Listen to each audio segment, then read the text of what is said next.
सौ प्रतीक्षा हेमंत गंगणे, राहणार अकोट. महात्मा ज्योतिबा फुले यांच्या जन्म द्विशताब्दी वर्षानिमित्त मी माझे विचार मांडणार आहे. सत्याचा पालनवाला हा धन्य ज्योतिबा झाला, पतितांचा पावनवाला हा धन्य महात्मा झाला. खरंच महर्षी धोंडो केशव कर्वे यांनी ज्योतिबांचे वर्णन खरंच खूप सुंदर केलेले आहे. अज्ञान अंधश्रद्धाच्या चिखलात घोरत पडलेल्या भारतीय समाजाला शिक्षणाच्या प्रवाहात आणणारा हा आधुनिक भारताचा, आधुनिक समाजाचा जनक म्हणजे महात्मा ज्योतिबा फुले होते. त्या काळी अज्ञान अंधश्रद्धा आणि यामुळे अन्याय सहन करणाऱ्या भारतीय समाजाला शिक्षणाची द्वारे खुले करून देऊन अंधश्रद्धेच्या चिखलातून बाहेर काढण्याचे महत्त्वाचे आणि मोलाचे कार्य केले ते म्हणजे महात्मा ज्योतिबा फुले यांनी. त्यांनी 40 वर्ष धर्मचिकित्सा केली, विविध व्याख्याने दिली आणि त्यातून समाजाच्या डोक्यातून जात पात, पाप पुण्य ह्या गोष्टी काढण्याचा प्रयत्न केला. पण मणे साफ करून हे पाप पुण्य निघणार नव्हतं आणि म्हणूनच त्यांनी शिक्षण ह्या गोष्टी, या प्रवाहाला हाताशी धरलं आणि आपल्या पत्नीला सुशिक्षित करून स्त्री शिक्षणावर विशेष भर दिला. स्त्री शिक्षण का महत्वाचे होते? कारण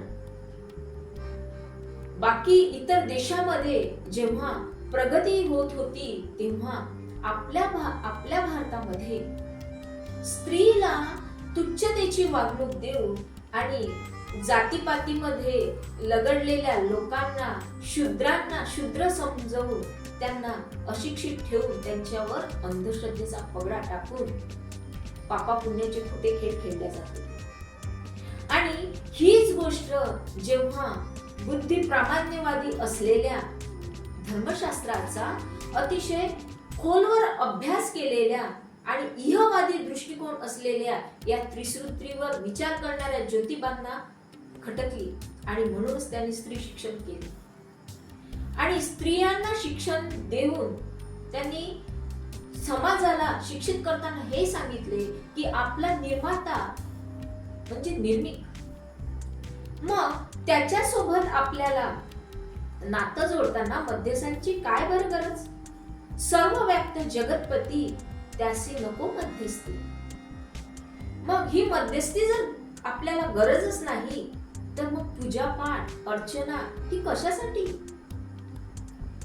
त्यांना मूर्तीपूजेचा निषेध होता त्यांचा, मात्र प्रार्थनेला विरोध नव्हता. आणि अज्ञान अंधश्रद्धेतून लोकांना बाहेर काढण्यासाठी त्यांनी गुलामगिरी नावाचा ग्रंथ 1873 रोजी लिहिला. आणि सत्य काय आहे हे समाजाला समजण्यासाठी, अज्ञानातून लोकांना बाहेर काढण्यासाठी 1873 रोजी सत्यशोधक समाजाची स्थापनाही केली. आणि या धर्म मार्तंडावर आधारित समाजाला प्रगतीची दिशा देण्यासाठी शिक्षणाचे शस्त्र हे हाती घेतले आणि सावित्रीबाई फुले यांना सुशिक्षित करून मुलीची पहिली शाळा काढली. खरंच नदीच्या प्रवाहाने वाहणे किती सोपे असते, पण प्रवाहाच्या विरुद्ध दिशेने वाहणे फार कठीण.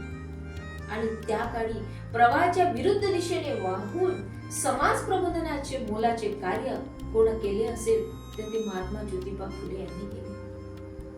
ते जात पात या गोष्टींना त्यांच्या जागी मुळीच थारा नव्हता.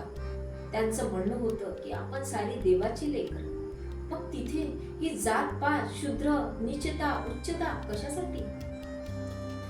आणि वर्षानुवर्षे आपल्या मनामध्ये जो धर्मावर विविध लक्तरे चिकटून लावलेले, मनामध्ये जे ग्रह निर्माण केलेले होते तो पगडा काढण्यासाठी शिक्षण हे प्रभावी साधन आहे हे ज्योतिबा फुलेंना समजलेलं होतं. म्हणूनच त्यांना आधुनिक भारताचे मार्टिन लुथर किंग म्हणतात आणि आधुनिक भारताचे जनक असे सुद्धा म्हणतात. राजा राममोहन राय नंतर स्त्री शिक्षणाचा खरा उद्गाता कोण असेल तर महात्मा ज्योतिबा फुले हे होते. धन्यवाद. प्रेक्षक हो, तुम्हाला आमच्या स्पर्धकाचा व्हिडिओ नक्कीच आवडला असेल. आता या स्पर्धकाला जिंकवून देण्यासाठी तुम्ही सुद्धा मदत करू शकता. या स्पर्धकाचा व्हिडिओ लाईक करून, तसेच स्पर्धकाला प्रेरित करण्यासाठी त्या व्हिडिओवर कमेंट करून, आणि हो, जास्तीत जास्त लोकांपर्यंत हा व्हिडिओ शेअर करून, आणि हो, हा व्हिडिओ शेवटपर्यंत पाहिल्याबद्दल आपल्या सर्वांचे मनपूर्वक आभार.